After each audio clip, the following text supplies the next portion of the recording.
Bueno, pues buenos días, buenas tardes, buenas noches. Estamos en el sexto capítulo ya de En qué mundo vivimos. Hoy están con nosotros, como siempre, Luis Escobar, desde Argentina, que es doctor en estudios sociales en América Latina. Andrés Vélez Quintero, desde Colombia, que es doctor en sociología y profesor en la Universidad del Valle. Y Pancho Córdoba, desde Chile, magíster en dirección y liderazgo para la gestión educativa y diplomado en filosofía, sociedad y cultura. Y yo, que soy Alberto Ribes, doctor y profesor, doctor en sociología y profesor en la Universidad Complutense de Madrid.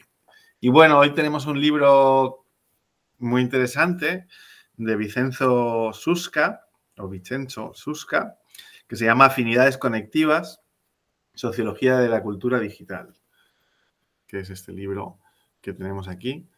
Y que, bueno, pues a mí me ha parecido una actualización del pensamiento posmoderno, fundamentalmente, de Maffesoli, ¿no? Muy influido por Maffesoli, por El tiempo de las tribus de Maffesoli, que es un libro muy potente de los años 80, que es un libro a releer y a recuperar, ¿no? Y bueno, yo tengo bastantes objeciones con respecto al...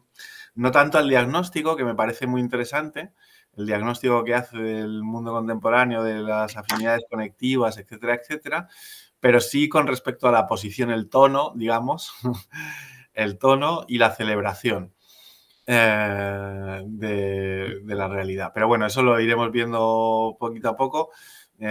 Ahora solamente por introducir un poco mi posición, así más mi primera impresión, ¿no? Lo primero que se me pasa por la cabeza. Así que os dejo que deis una primera impresión, la que queráis. Bueno, una escueta para arrancar, adelantándome un poquito a Pancho y Andrés. Supongo que van a tener algo más prolongado. Eh, Efectivamente, coincido con Alberto, es un libro que actualiza varias cuestiones, muy de la mano de Maffesoli a lo largo de de todos los capítulos. Efectivamente, también lo reactualiza, además de leerlo, ¿no? Y por otro lado, es un libro muy de la mano de la filosofía, más que de la sociología, ¿no? Y creo que ahí, digamos, hay un tema por el que también quizás se me volvió un poquito complejo en algunas etapas o tuve algunas resistencias en algunas propuestas o en algunas partes de las lecturas, ¿no?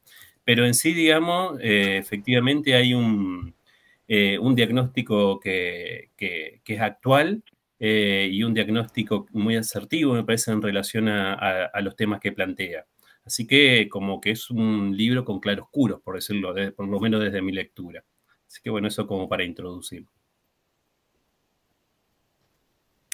Bien, no, mi comentario inicial, no coincido con los dos compañeros anteriores. El texto nos pone en la tónica de revisar las lecturas o los argumentos de la llamada posmodernidad.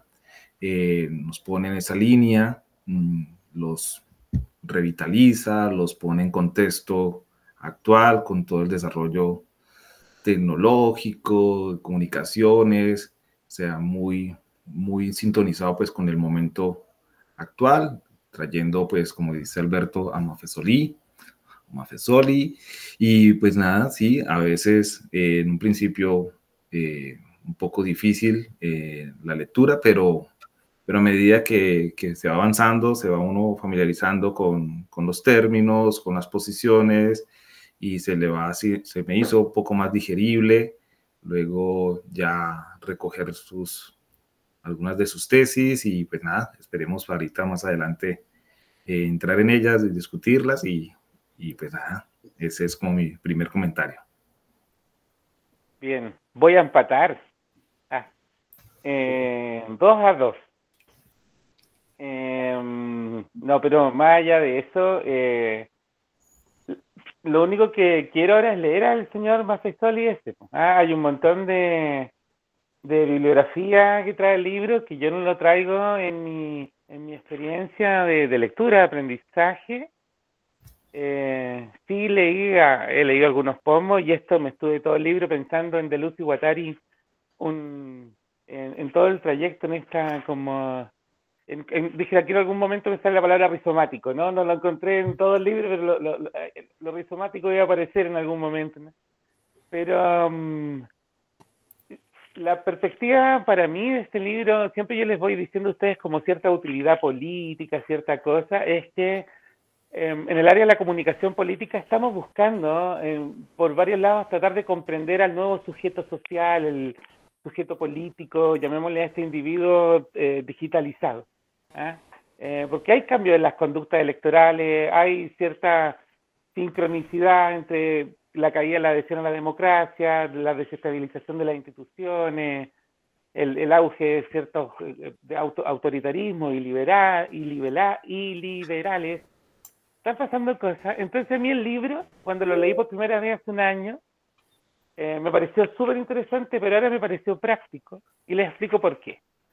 Porque yo he estado este año haciendo clases sobre movimientos sociales y en ese proceso de hacer las clases he estado tratando de identificar y buscar bibliografía sobre este nuevo sujeto que se moviliza, pero no a través de los partidos políticos.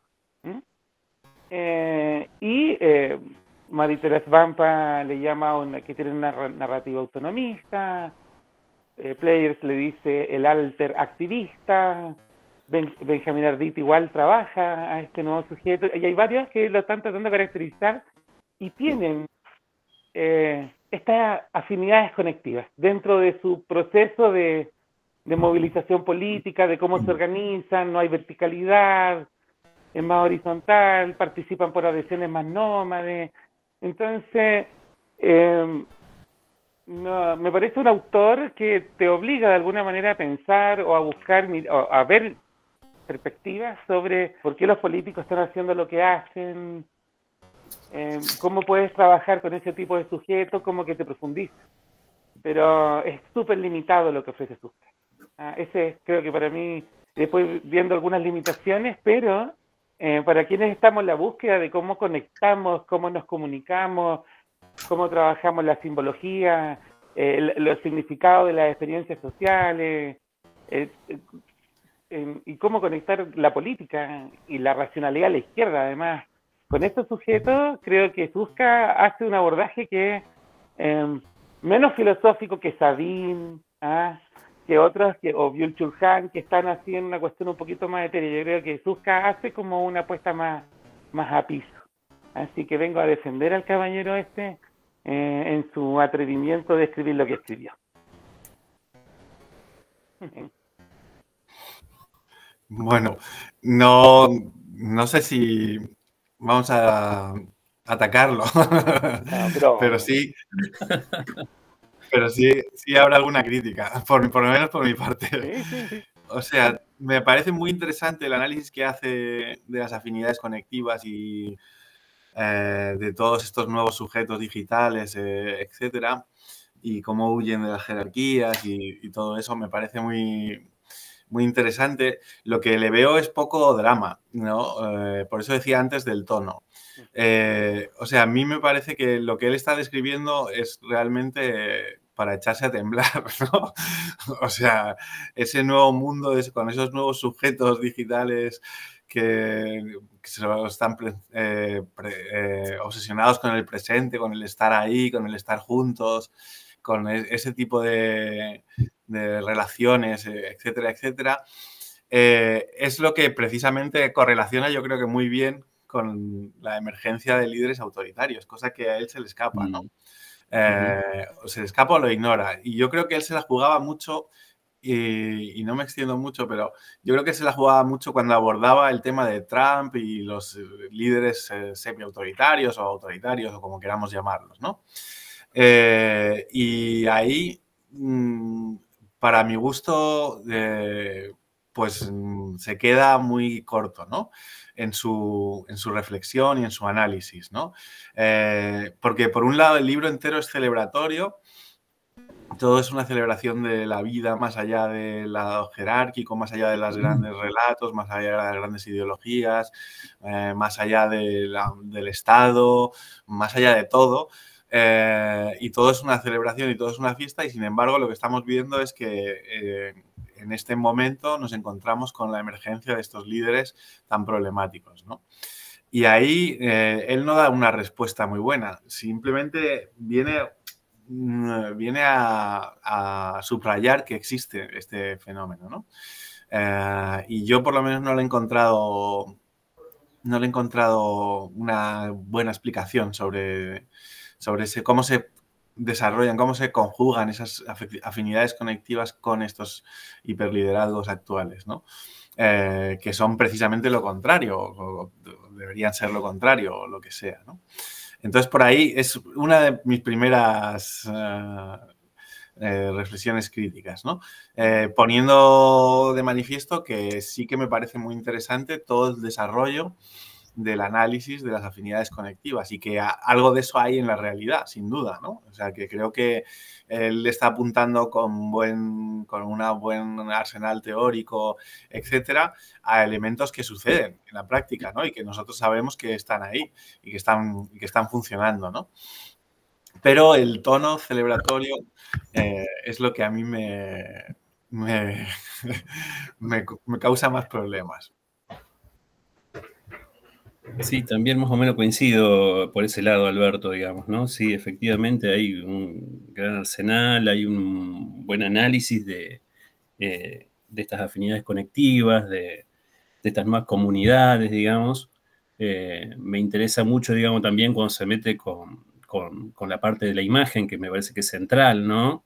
Pero efectivamente, a nivel político, esto de la transpolítica, en cierta manera, de las dos respuestas del miedo o la ignorancia a la otra, tratar de captar, digamos, me parecen un poco, para semejante propuesta, me parece como un poco floja en ese aspecto. Y también le sumaría la cuestión de el punto de vista económico que hay detrás de todo esto, que él se lo saca encima en un par de párrafos, ¿no? Como que se despega desde ese punto muy rápido, me parece, ¿no? Cuando también hay una función muy grande detrás de esto, ¿no? De esta gran fiesta, por decirlo así, ¿no? De estas grandes opciones. Sí, creo que la palabra más adecuada para usar, digamos, con este libro, por lo menos desde mi punto de vista de la lectura, es que a mí me pasó la sensación, digamos, cuando lo iba leyendo, de incomodidad, ¿no? Que genera una incomodidad en relación a las lecturas que hacemos, en relación, digamos, a las perspectivas que tenemos, y eso me parece que es uno de los principales aportes del libro, ¿no? Esto sacarnos de nuestra comodidad interpretativa, de nuestra comodidad de lecturas, para ponernos, digamos, en otro lado, donde todo se deshace, ¿no? Donde es prácticamente volver a pensarlo de cero, y dejar toda nuestra perspectiva, digamos, como en cierta manera indica el libro, ¿no? Como, bueno, todo lo que teníamos con anterioridad no va, que es algo, digamos, que hay una continuidad, digamos, en las lecturas en generales que venimos viendo, pero, digamos, la gran novedad, digamos, que me parece de Subcalle es esto justamente, ¿no? La gran incomodidad que genera, digamos, para leer, digamos, estas nuevas situaciones, ¿no? Por decirlo así. Bueno, a ver, yo voy a entonces a iniciar destacando algunas cosas muy positivas que encontré en el texto. Me pongo en la línea de Francisco por ahora. Es un texto que tiene una línea muy clara, digamos, su tesis, hacia dónde quiere apuntar y cuál es su lectura, y que está compuesto de muchos capítulos cortos, ¿cierto? Cada uno aborda varias cosas que yo creo que es importante un poco desglosar el libro por los diferentes, digamos, objetos de análisis que toma, porque a mí me pareció, digamos, muy interesante el análisis que hace sobre la subjetividad, de las nuevas subjetividades relacionadas con el mundo tecnológico, toda esta discusión que tiene que ver con identidades efímeras, identidades volátiles. Me parece que no lo comparto, pero digamos que su lectura o su análisis en ese punto me parece interesante. Luego también hay que ver el análisis que desarrolla en relación con las configuraciones de colectivos o de nosotros o de grupos.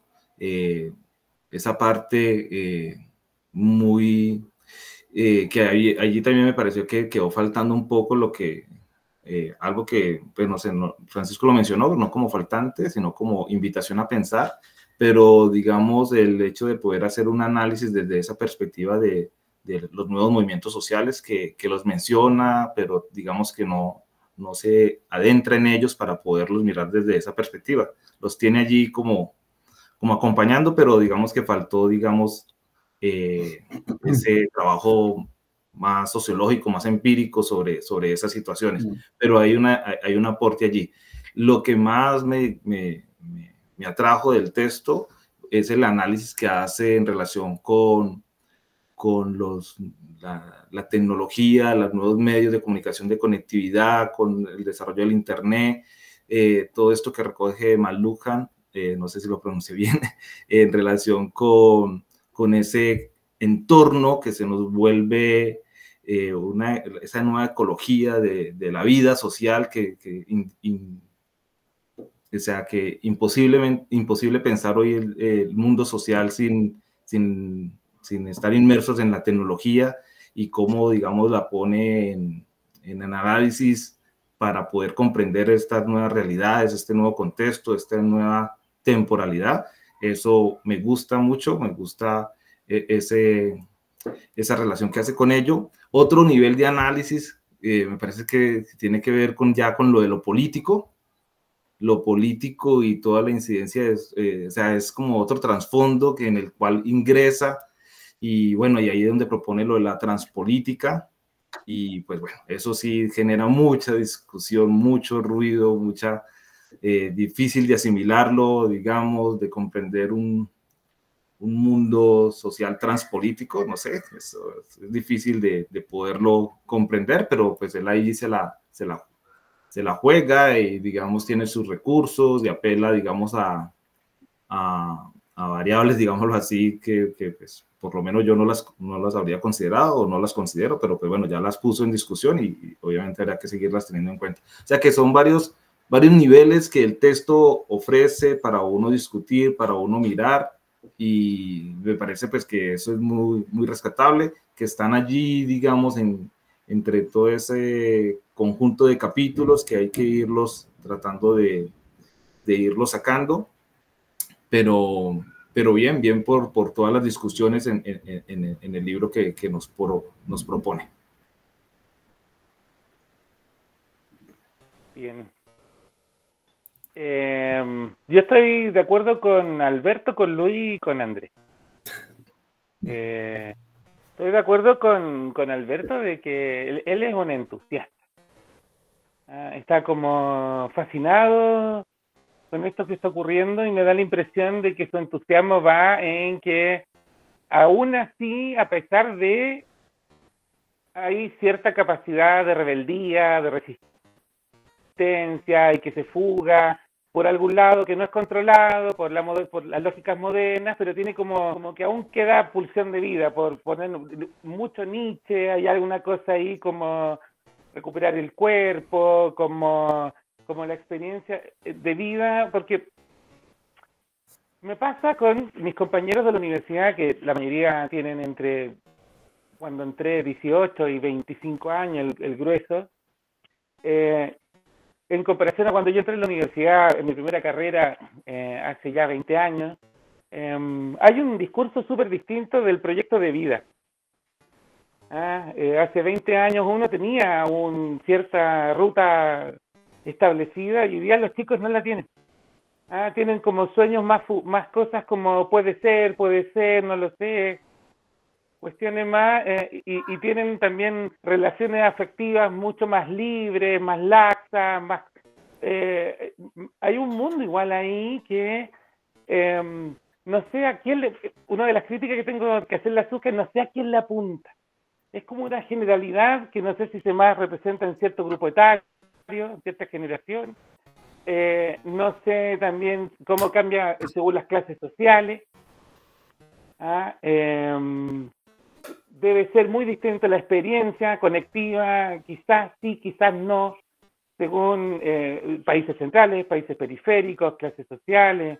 Y si nos vamos a poner posmos, nos podemos poner, vamos disgregando esta línea general en estas distintas. Entonces, creo que lo que hace Susskind es provocar para quienes nos tenemos como curiosidad de qué está pasando con el ser humano en estas últimas 2 décadas, como para irlo cerrando ya conectados digitalmente, es que hay un montón de preguntas todavía que no tenemos cómo responder y yo se lo hago a ustedes que son los que saben más que yo.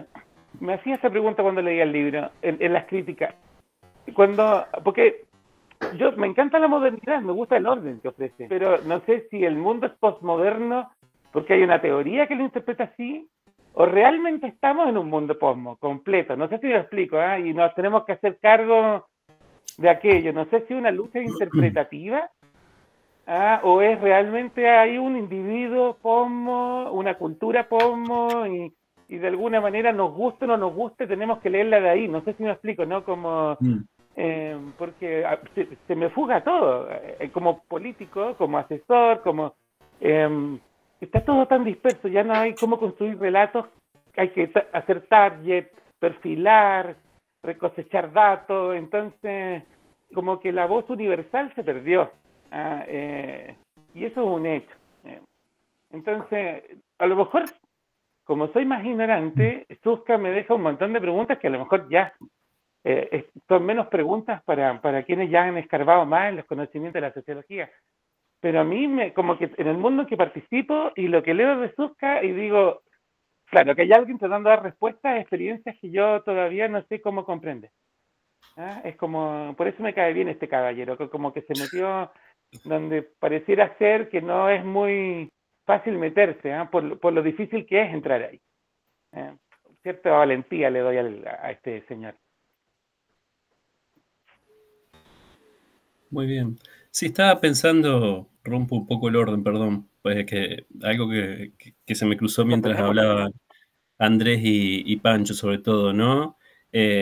Con esto de volver sobre McLuhan, algo que plantea él, digamos, una de las cuestiones que plantea McLuhan está en esto de que en algún momento él dice, en cualquier pueblo que abandona la vida nómade y sigue costumbres sedentarias, está predispuesto a inventar la escritura, ¿no?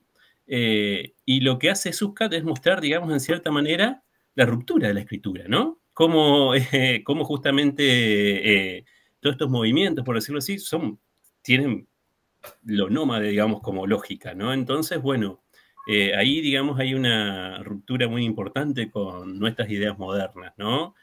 Con esto que estamos haciendo ahora, digamos, incluso, ¿no? Si bien utilizamos el medio por excelencia de estas comunidades, digamos, pero todavía lo seguimos usando en términos modernos, ¿no? Discutir un texto, cosa que sería, digamos, impensable desde la lógica de Susskind, ¿no? Sería, digamos, como una contradicción en cierta manera, ¿no? Es a lo que va a romper. Ahí, digamos, sería interesante también, me parece, que poner un punto de a qué llamamos escritura, ¿no? Porque efectivamente no es que se rompe cualquier escritura, se rompe la escritura que creó la modernidad. Pero Susskind me parece que lo que no interpreta ahí es la nueva escritura, ¿no? Que está ocupando el lugar de esa escritura en la modernidad, ¿no? Deja como la ruptura, pero no pone, digamos, ahí el acento tampoco en estas nuevas formas, que para mí, digamos, más que transpolitización, es una nueva politización, ¿no? También, ahí es el lugar de, si se quiere, de una nueva escritura, ¿no? Es saber interpretar esas rusticidades que empiezan a aparecer, digamos, ¿no? Ahí también es una crítica que me parece importante hacerle al texto.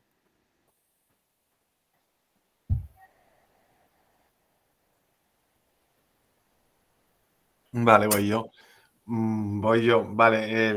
Voy a recoger un poquito lo que decía Pancho, que hablaba si somos posmodernos o no somos posmodernos y tal, que me parece un temazo, ¿no? Me parece un temazo. Y lo que yo diría es no con tanta no con tanta alegría.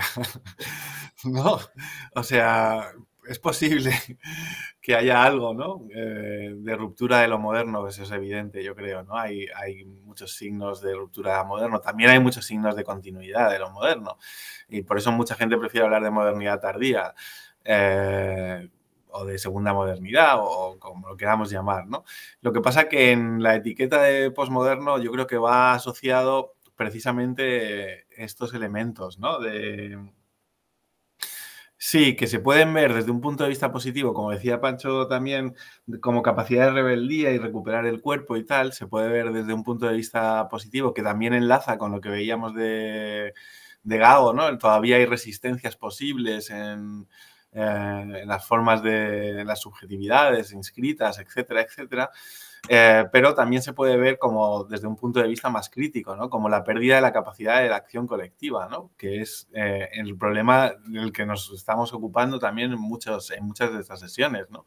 Es decir, como todo esto que es, y estoy de acuerdo aquí con Andrés, es imposible pensar el mundo contemporáneo sin pensar la tecnología, pero como todo esto viene a subrayar o a reforzar nuestro individualismo, nuestra incapacidad para crear cosas a medio o largo plazo, ¿no?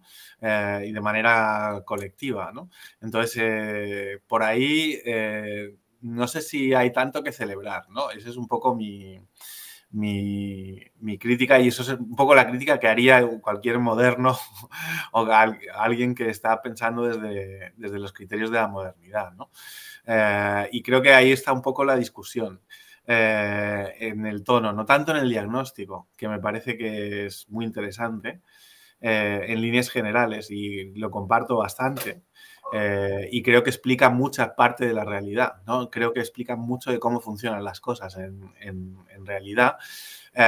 Lo que pasa es que a mí me da escalofríos en lugar de encontrar ahí la resistencia o la rebeldía o la capacidad de tal, ¿no? Que también se puede mirar por ahí, entiendo que se puede mirar por ahí y que quizá es un problema mío ahí, ¿no? Alberto, simplemente para interrumpir, ya que rompimos el orden. Imagínate, estamos en campaña política, hay que asesorar y tenemos un candidato que quiere explicarlo todo y quiere hacer un TikTok de 10 minutos. ¿Qué le decimos? ¿Cómo respondemos al mundo? Bueno, no, tienes que conectar con la... Y reina, el mundo de Susca reina en esa sugerencia, en ese... y el capitalismo, el realismo capitalista, ni hablar el realismo capitalista. O sea, invitar a la gente a que vote por ti para construir el socialismo es para quedar marginado en el 1%. Entonces, me parece que ahí es donde está lo que nos cuesta, ¿no? Eso es lo posmoderno, Pancho.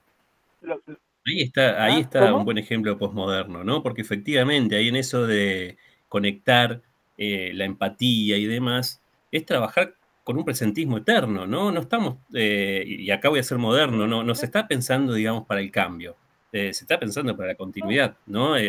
Surfear estas aguas, en cierta manera, ¿no? Pero quedarse en esas aguas, ¿no? No tratar de llegar a otro lado, ¿no? Eso es súper posmoderno, digamos. Por eso te digo que los asesores modernos sufrimos. Claro. Y por eso lo último que escribí era cómo la izquierda se ajusta a su discurso moderno, que la izquierda trae un discurso moderno, en un mundo que tiene este tipo de sujetos. En mi trabajo intelectual, así como buscar la manera de cómo conectamos a través del lenguaje, cómo traemos estas ideas de mundo más colectivistas, más unitarios, en una sociedad que económica, cultural y mediáticamente y digitalmente está cada vez más fraccionada. Entonces, de alguna manera, mi entusiasmo está en ir a descubrir esto. Tenemos que buscar el espacio por donde entrarle. Eso, perdón que haya roto ahí, que ya me haya metido en esa manera, que me entusiasma esto, ¿no? Pues nada, a ver, en esa línea, ¿por dónde buscar? Pues no sé, a mí me parece que Suscas, pues si nos tira algunas líneas allí eh, con, pues con este diagnóstico que como dice Alberto, también lo comparto, donde los grandes colectivos o los grandes referentes o los partidos y todas estas cosas eh, pues vienen en decadencia y lo que anima a mirar son esos pequeños esas pequeñas situaciones donde la gente se reúne, donde la gente se aglomera, se masifica, se fusiona. Y a mí me parece que pues, la otra vez hablábamos en algún otro conversatorio sobre esos espacios que por andar mirando o andar pensando un poco en los grandes eventos o en las situaciones macro que movilizan a las grandes figuras, a los grandes referentes, pues que uno pierde como de vista. Y a mí me parece que es interesante ver allí, ver esos espacios micro y ver lo que sucede, ¿sí? A mí me gusta esa propuesta, me gusta que se tenga en cuenta eso que parece, que él llama, que para la mayoría parece trivial o banal o no, de no relevancia, y ver allí, tratar de ver allí la emergencia de cosas nuevas. Ese ángulo me gusta pensar, digamos, en las nuevas generaciones que siempre son tachadas desde el mundo adulto o mayor como apolíticas, como, en fin, y aquí nos dice, pues, que no, que primero como que entremos a mirar qué es lo que sucede allí y luego podremos lanzar alguna consideración, pero ¿qué cosas suceden allí? Sí, ¿sí? Y en esa parte lo sigo y me parece que hay mucho por indagar en esos espacios. Lo que allí es donde me quedó faltando, al igual que Luis, es pues que todo queda muy en el plano de lo simbólico, en el plano de la fusión de símbolos, de signos, de un consumo de significados, pero que se pierde el trasfondo material, el trasfondo de esos sujetos que no solamente viven de símbolos, sino que tienen otras urgencias. Y además, también me cuesta pensar en esos sujetos que viven situaciones, y también me parece chévere la idea de mirar situaciones o cosas así, pero lo cierto es que pues que la vida tiene una continuidad y las situaciones, pues nada, una situación sigue a otra, hay procesos y no veo como la forma de entender los procesos sociales desde esta perspectiva. Pero nada, allí están esos elementos como para poder entrar a hacer análisis un poco más empíricos y más acotados a unas realidades y poder ver esas expresiones, que es lo que realmente se presenta allí y cómo allí se conectan con el mundo, efectivamente, cómo ya las situaciones locales están atravesadas por lo global, cómo la tecnología atraviesa todas estas realidades y hace parte de ellas, en fin, pero ahí están como algunos elementos. Y otro elemento que me llamó también, me gustó del texto, que también tenía como pues, muchos reparos, pero hasta ahora le lanzo muchas flores. Me gustó la parte donde en esos espacios que así pequeños, él ve allí la emergencia de cosas, o ve, llama creaciones o recreaciones, como que pueden surgir cosas novedosas, que recuerdo cuando discutimos el texto de Fischer, que una de las cosas que el autor siempre se lamentó allí en el texto es de que no veía en las nuevas situaciones o en los nuevos eventos la emergencia o la creación, que todo era como una especie de reciclaje. Aquí en el autor ese reciclaje es escenario o base para para nuevas cosas. O sea, no necesariamente volver a consumir lo ya dado, sino que en ese reconsumo, por decirlo de alguna manera, también surgen nuevas situaciones, nuevos eventos que pueden tener, como diría Suskas, potencia. Pues sí, voy a agarrar por ahí, porque me parece muy interesante y una de las cosas más mejores del libro, ¿no? Que es un poco el reivindicar el estar juntos como emancipador, ¿no? El estar juntos, que es lo micro, que sí se puede ver como, sí, como un espacio en el que se crean nuevas, esto es muy durkheimiano, ¿no? Se crean nuevas realidades solo por el hecho de la interacción, ¿no? Entonces, ese estar juntos me parece que es un buen elemento de emancipación y que está muy bien para la vida cotidiana, pero se olvida de que si nos centramos exclusivamente en el estar juntos, en el aquí y ahora, en el estar creando a través de las interacciones, de las microinteracciones sociales, nuevas realidades emancipatorias, etcétera, etcétera, pues perdemos de vista lo que son los grandes cambios que nos llevan a esas interacciones sociales, ¿no? Y que nos permiten acceder a ellas con una serie de, pues de capitales o como lo queramos llamar, o en una situación determinada, ¿no? En una situación determinada que es a la que llegamos, ¿no? Entonces, por ahí lo que más me interesa es el reivindicar ese estar juntos, que me parece muy, muy potente. Sí, creo que debiéndose combinar, y ese estar juntos, digo, está en Durkheim, está en Randall Collins, está en un montón de autores que crean, ¿no? Que crean esa microsociología que nos indica, o en Goffman mismo, ¿no? Que nos indica cómo se crea hasta cierto punto espacios de emancipación, espacios liberados, espacios en los que uno sale bien parado y se lleva energía emocional y se lleva muchas cosas consigo mismo y tal, pero eso habría que combinarlo con un enfoque macro. Sí, sí. Donde resuena, te decía yo, pensando en Rosa. También. Efectivamente. Pero había que combinarlo con un enfoque macro, creo. Pero por ahí esa parte me parece muy interesante. Esa parte que acabas de mencionar de Rosa, y claro, yo también pensé mucho en el texto de Rosa, en la resonancia, porque la idea de que esos momentos pueden llegar a crear resonancia en el sujeto, ¿cierto? Para poder encontrar, digamos, una vida que le resuene, ¿cierto? Pero el punto, la diferencia de Susska con Rosa, es que ese momento de emoción y de efervescencia y de pasión y de fusión, en fin, todo lo que habla allí, en Susska queda allí. O sea, termina porque es efímero, porque esa es su naturaleza, y yo diría que, bueno, ¿y en dónde podemos darle una resonancia socialmente, o sea, en términos de Rosa? O sea, ahí habría que buscar la manera de cómo relacionarlos, si es que hay alguna manera, ¿no?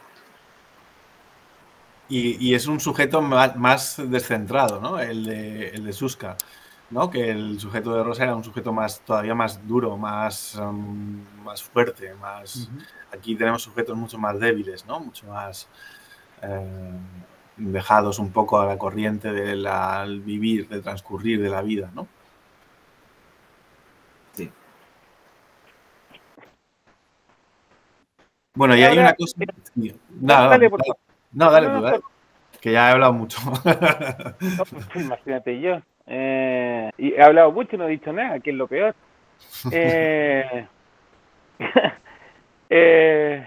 Ahora este sujeto diluido, este tipo ideal, por así decirlo, ¿no? Como para no tener vergüenza de describirlo así tan groseramente, sin detalle, muy como no sumándose colectivamente, sino sumándose conectivamente, que ese también ese concepto me parece genial, ¿no? Como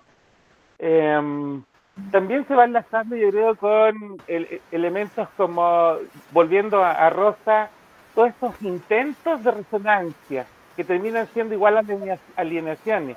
Las religiosidades, por ejemplo, todos estos distintos maneras media hippie distintas culturas religiosas, de formas de vida, de alternativas, todos los tipos de movimientos, el identitarismo, los woke, estos movimientos políticos en función de la experiencia vivida, de tu subjetividad, de cómo, entonces creo que de alguna manera ahí se está también manifestando como una cosa que a mí me genera contradicción. Es un sujeto diluido, pero con una muy fuerte solidaridad al diluir. Tienen en el momento que están diluidos y forman parte de ciertas colectividades, como construyen su identidad en esas colectividades, son muy solidarios. Entonces es una experiencia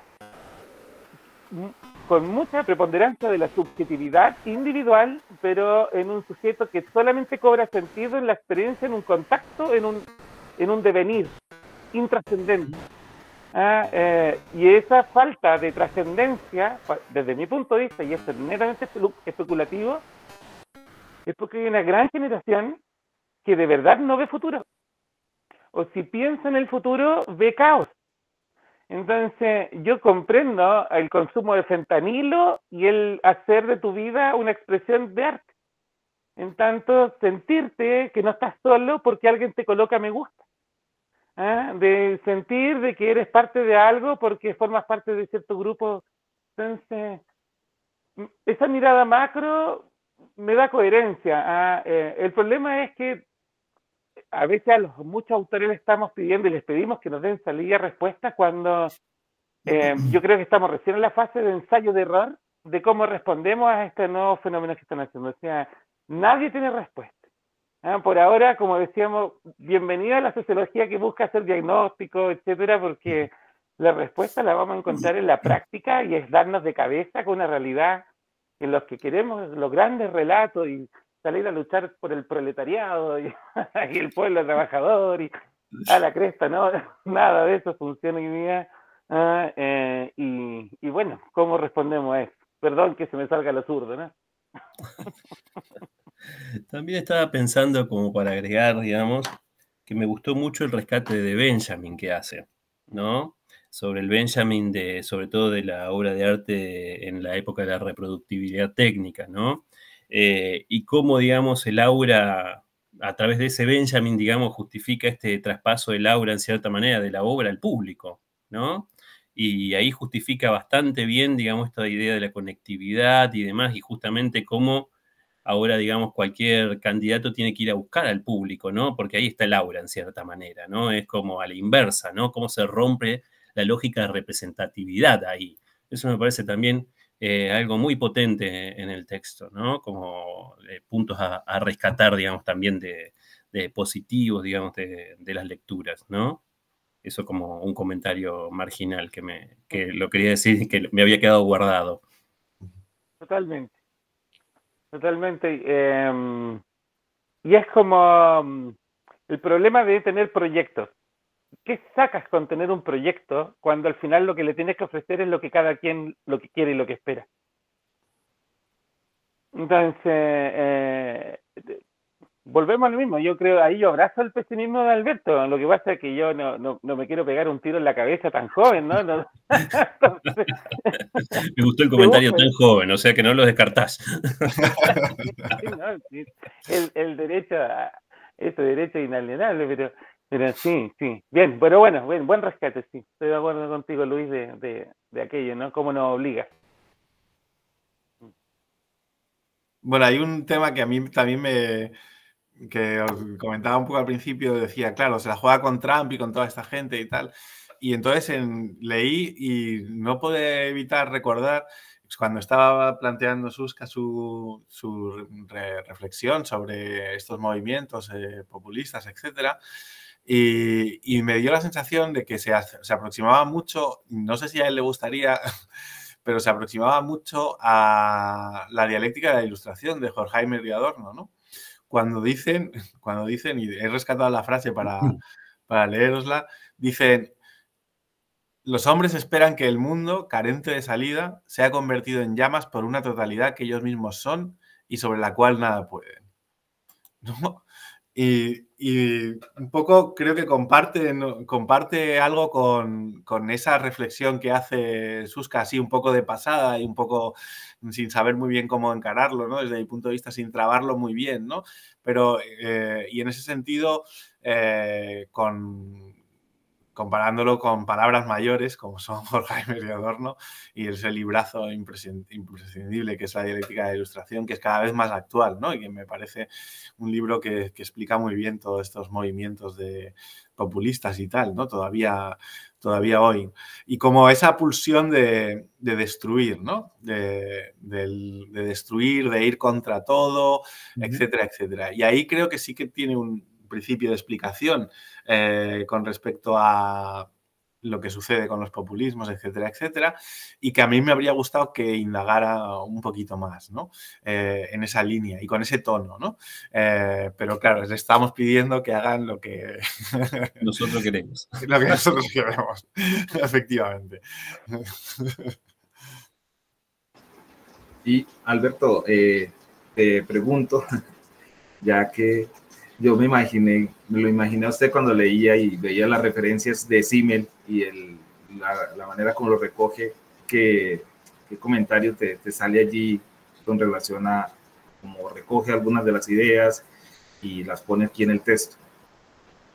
Bien, bien. O sea, Simmel da mucho juego y dio mucho juego en la recuperación de los 80 posmoderna. Simmel fue rescatado, ¿no?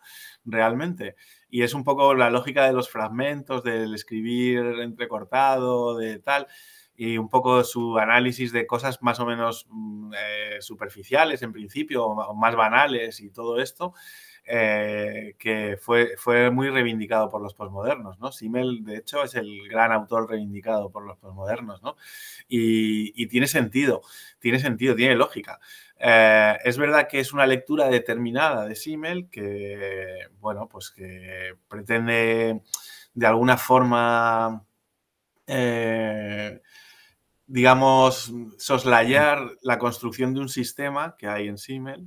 Hay un sistema de pensamiento duro, cosa que a los posmodernos no les gusta tanto, pero sí que cogen las partes de análisis más de lo banal, de lo superficial, de lo aparentemente banal, de lo aparentemente superficial y de la vida cotidiana, ¿no? Y en ese sentido me parece que está muy bien.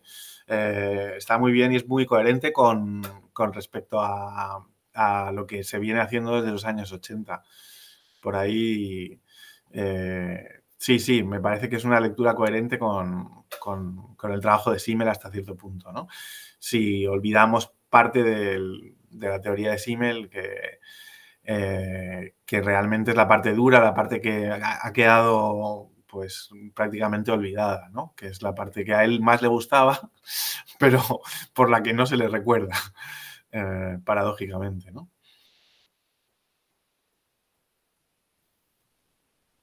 Sí, y es la que en el texto de Susskind también es la que queda escondida, ¿no?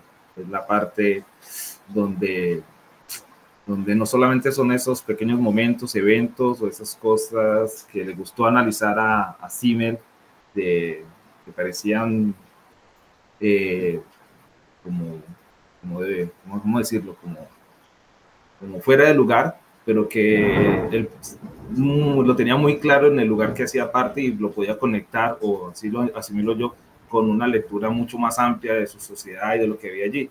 Y es lo que pues aquí falta todavía, falta un poco, es la conexión de esto con algo que está de fondo y que por más de lo que no lo querramos ver, está allí, que es una sociedad, que son unas estructuras, que es una economía, son grupos más allá, que a pesar de que estén en decadencia, existen grupos de intereses, grupos económicos, un montón de cosas que configuran las realidades, incluso de aquellos que solo esperan el momento para entrar en un momento emocional y de fusión, pues también tienen ese trasfondo.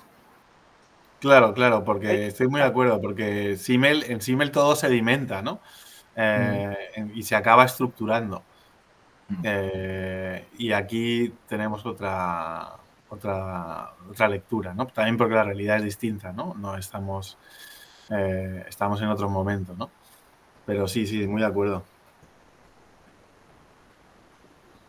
Luis, ¿ibas tú?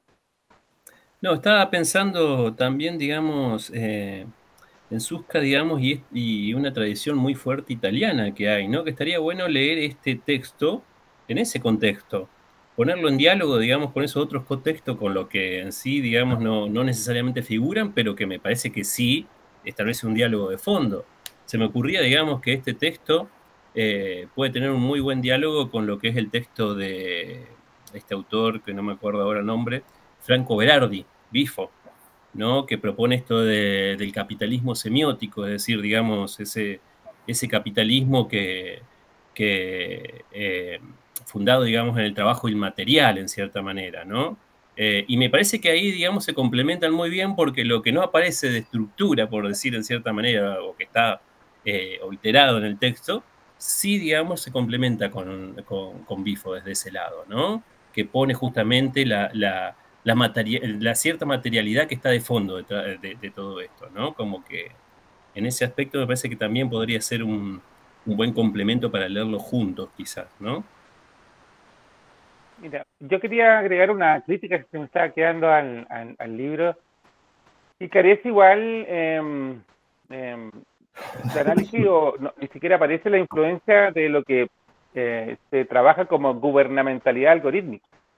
Es decir, cómo influye los procesos de subjetivación y intersubjetivación a través de lo que es el tener una experiencia virtual basada en perfilaje algoritmos.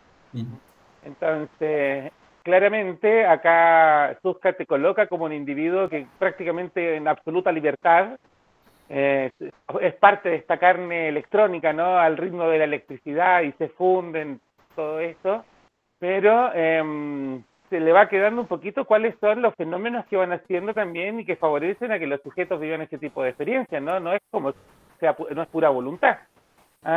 Sí comprendo de que los individuos traten de fugarse, cuando no hay futuro, te fugas hacia el presente. La vida hay que darle sentido, hay que tratar pero de alguna manera esta cosa de que la internet es inocua y es solamente como un medio que está ahí, tiene por detrás un origen militar, tiene esencialmente un manejo económico con las grandes corporaciones, y por detrás de las corporaciones tecnológicas están los estados. Entonces, tampoco hablemos de que el ecosistema o el medio, ¿cierto? El nicho digital es un nicho carente de ciertos hilos y creo que falta ese como ese espacio de estructura, ¿cierto? Como que no está en el texto, ¿no? Yo creo que ahí también, no sé si ustedes lo habrán percibido, una impresión propia mía, pero al menos vi que no está ahí, cómo se manipula la información digital o cómo es la burbuja que te forma la red, ¿no? Sí, totalmente. De hecho, si lo lee Byung-Chul Han, ¿no? Si lo lee Han, yo creo que le da un colapso, ¿no?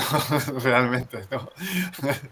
Porque es todo lo otro, ¿no? Todo el lado de lo negativo, que también a lo mejor es muy exagerado en Han, que es todo cerrado, todo el fin del mundo y tal, ¿no? Que igual también es un exceso.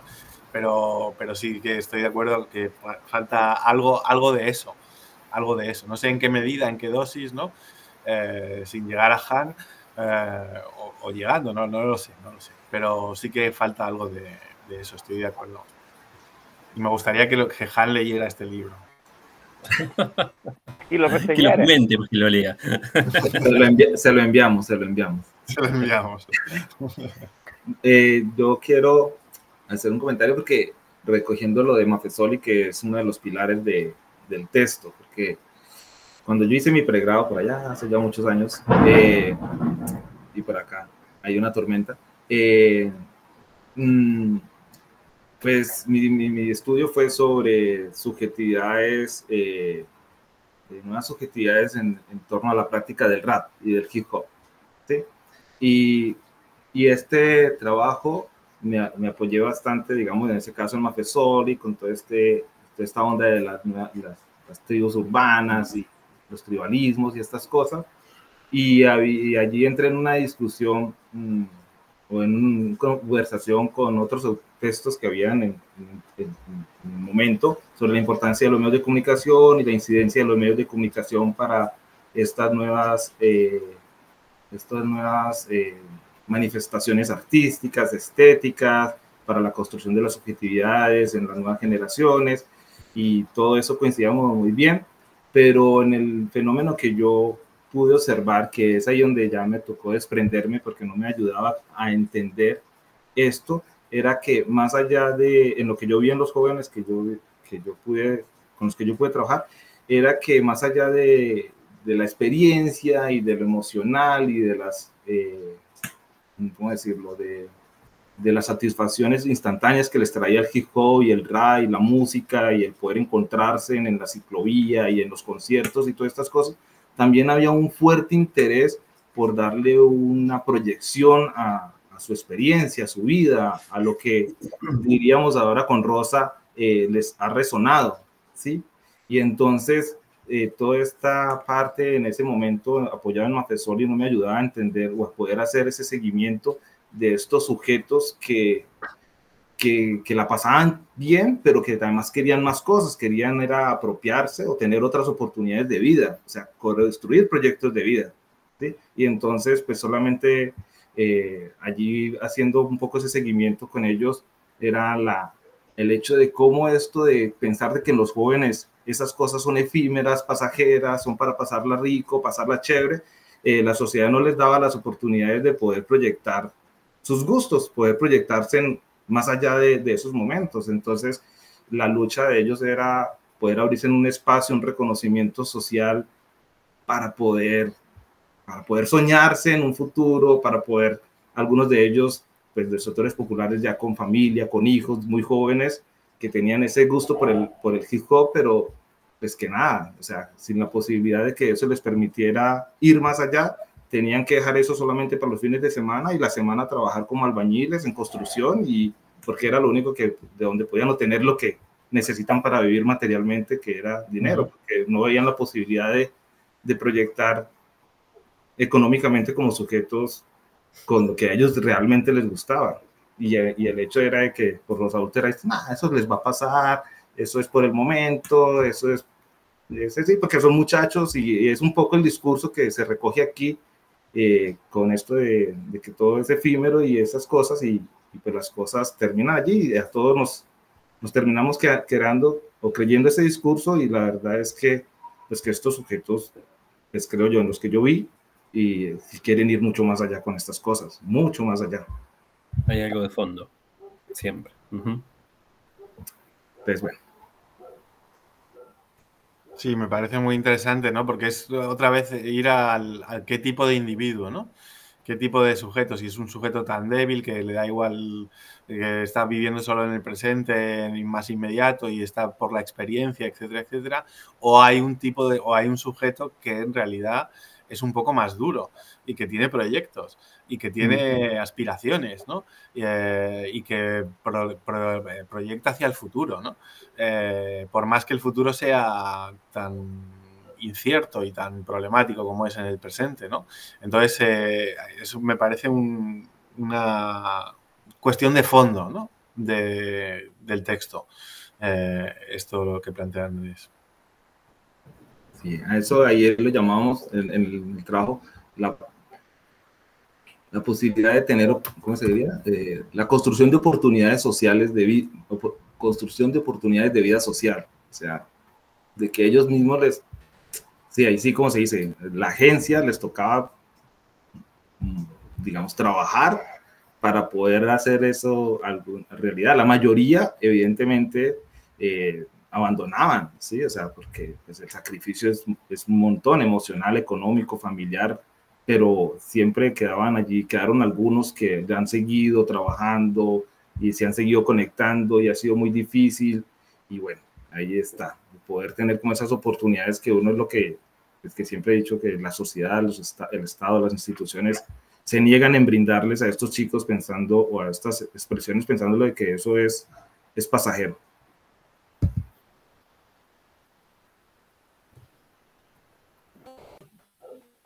Y ahí está en cierta manera también el cuestionamiento, digamos, de estos grupos hacia, no cuestionamiento, dejar de lado el Estado, ¿no? La descentralización del Estado, todo eso justamente, porque no es lo que le brinda respuesta. O no los considera, ¿no?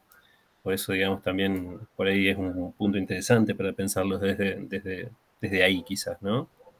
Sí, sí, sí. Y que justamente, digamos, estos nuevos populismos de derecha se basan sobre esas cuestiones como para avanzar y construir una red propia. Por lo menos acá en el caso de Argentina eso es muy visible, digamos, para justamente desde ahí cuestionar lo que hace la política, lo que hace el Estado, ¿no? Lo que hacen los gobiernos. Te dejaron de lado, ¿no? Es como un poco de... nunca te consideraron. Sí. Y nada, pues, ¿qué más digo allí? Esta situación o esto que recalca de lo emocional y con lo de lo político y cómo los que se tratan de representar toda esta situación quieren aludir a lo emocional que se reconoce en estas expresiones, pues vemos claramente que la parte emocional a la que recurren de los sujetos es la parte del miedo y del terror, y tratan allí de reunir, ¿no? Muy diferente a lo que, como dice Alberto, muy festivamente de Susca, que es la solidaridad, el amor, la fraternidad. Pues en realidad esas emociones en lo político no, parece que no recogen gente.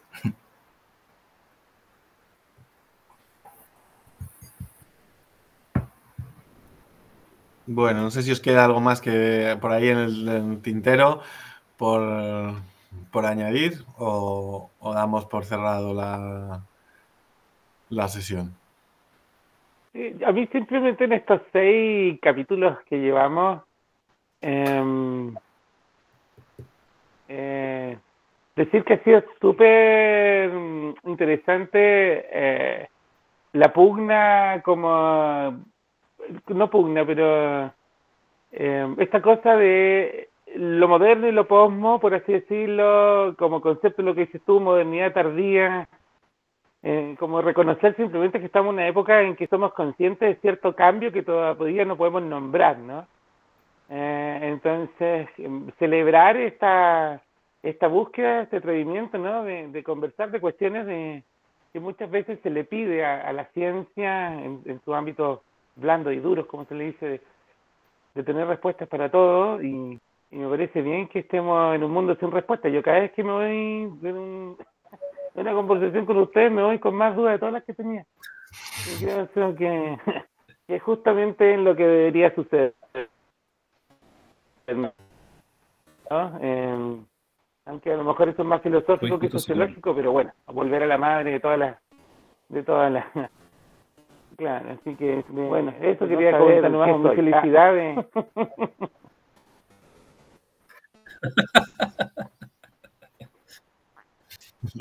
Pero buscar, eso es lo interesante, ¿no? Sí. El proceso de búsqueda más que el resultado. Claro, para eso estamos aquí, ¿no? Para intentar saber qué demonios de mundo estamos habitando, porque no tenemos ni idea, ¿no?